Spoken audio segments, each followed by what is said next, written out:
さてさて、今回は割と効果が怪しい食品と飲料品について解説していくわよ。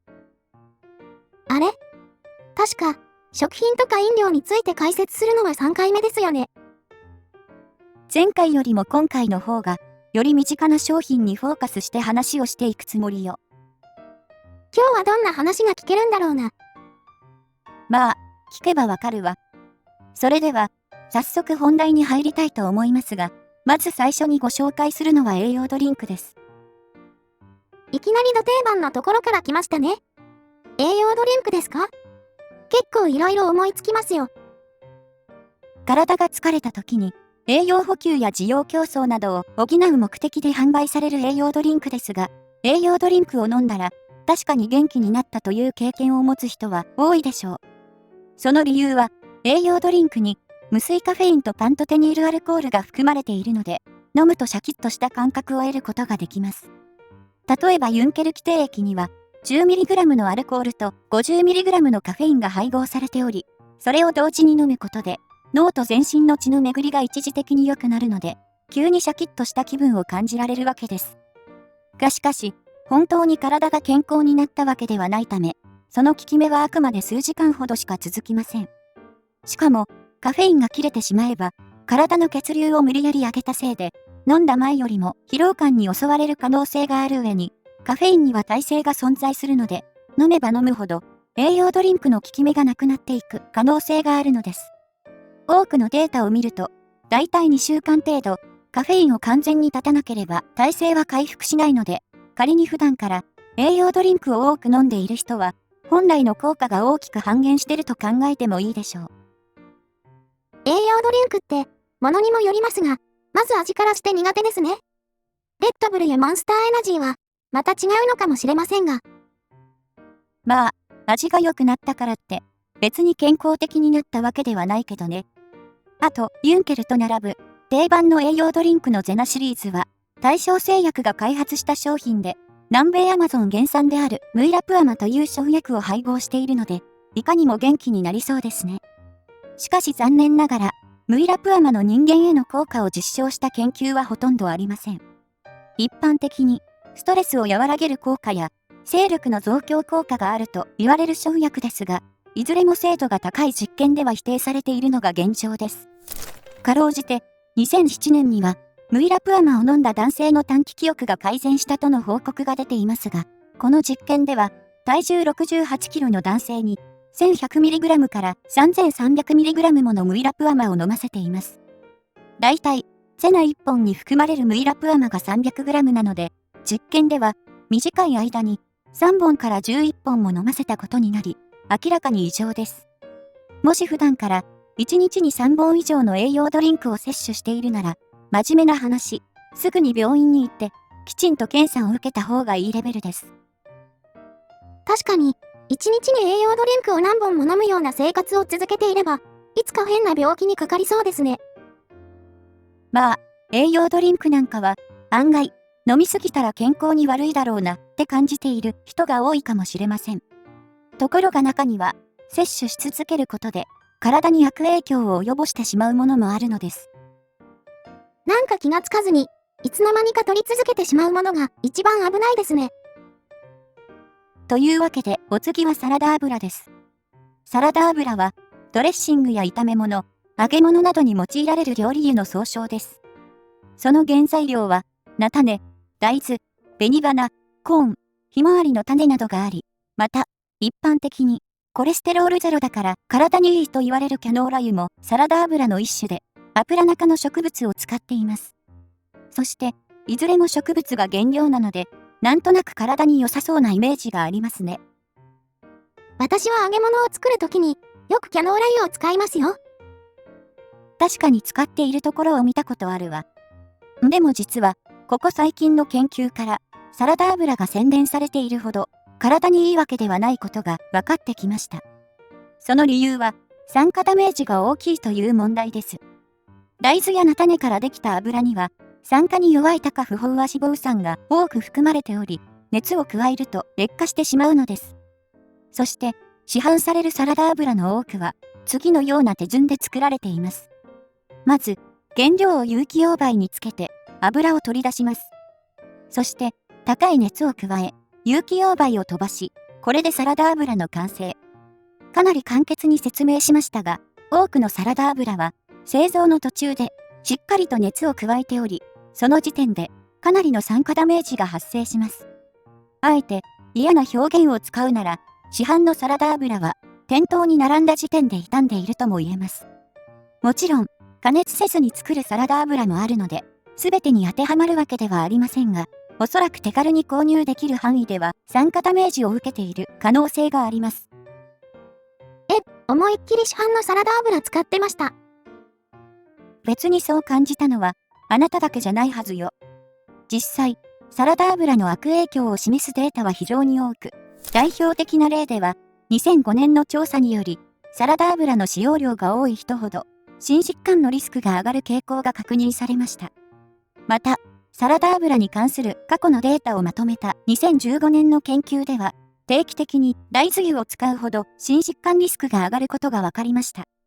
一方で、酸化が少ない方法で作った高オレイン酸大豆油を使った場合は、コレステロール値を改善するという報告もあるので、サラダ油を使うよりかは、オリーブオイルやパーム油、アボカドオイルを選ぶと寿命が縮むリスクを抑えられるでしょう。今までは、あんまり油について特別意識をしていませんでしたが、今度からはちゃんと選んで買うようにします。まあ、それが一番ね。では、お次の健康商品を紹介します。次は、ローヤルゼリーです。ローヤルゼリーは、働き蜂が体内で合成する白い液体を使った商品で、タンパク質、ビタミン、ミネラルが豊富なため、昔から定番の健康食品として扱われてきました。また、一部では、長寿に効くなどと言われるほど評価が高く、海外では、ローマ教皇の病気が治ったといった噂まで流れ、サプリの売れ行きが急増したそうですね。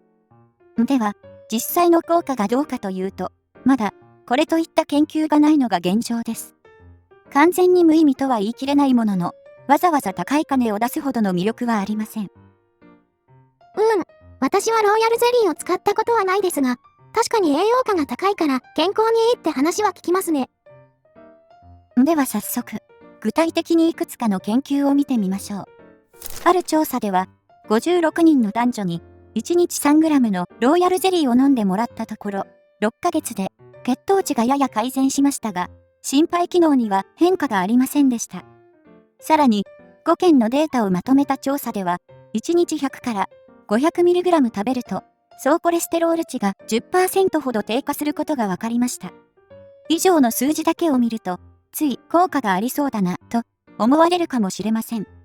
しかし、これらのデータは、あくまで統計的に差が出ただけの話で、ローヤルゼリーによって期待できる変化は、正直なところ、毎日1杯の緑茶を飲んだ場合と大差がありません。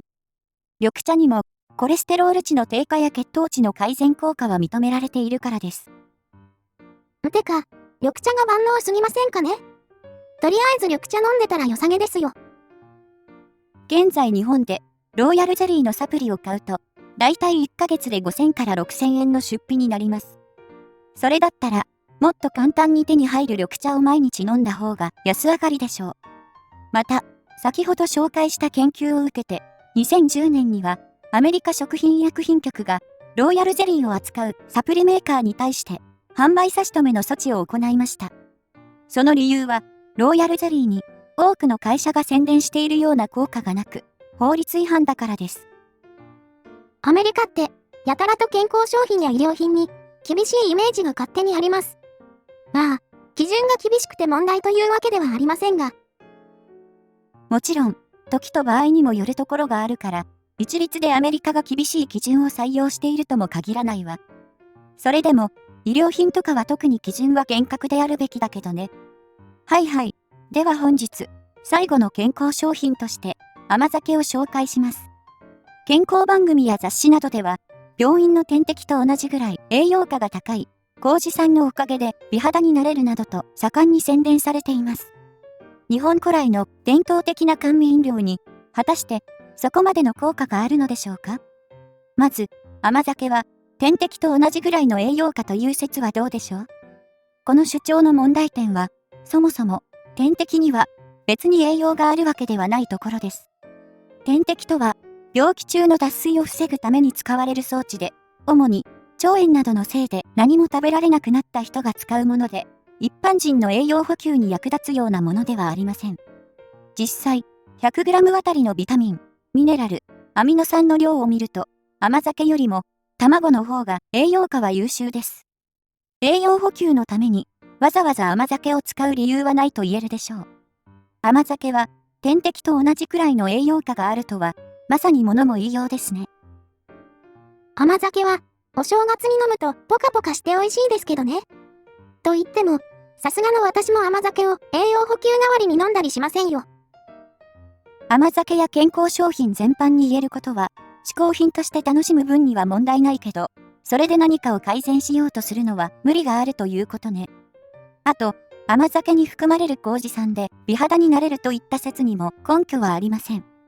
確かに麹酸にはメラニンの生成を抑える働きがあり、肝斑に効くといったデータも存在しています。しかし、実はそもそも甘酒には麹酸がほとんど含まれていないのです。2003年に行われた薬事・食品衛生審議会では、生菊時に麹酸が産生されたとしても、醸造中に微生物、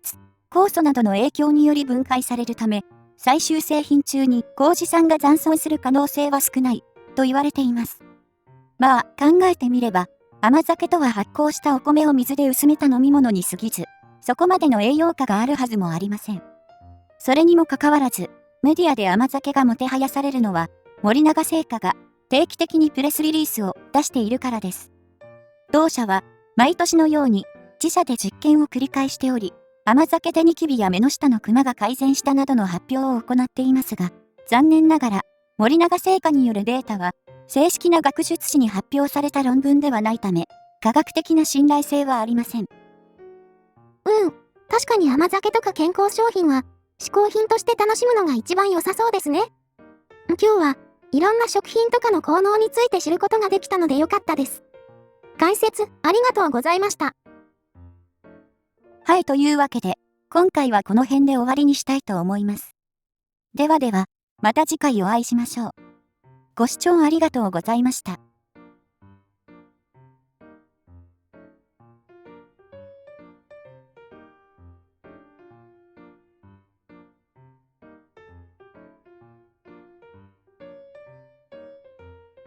チャンネル登録と高評価をしてくれると嬉しいです。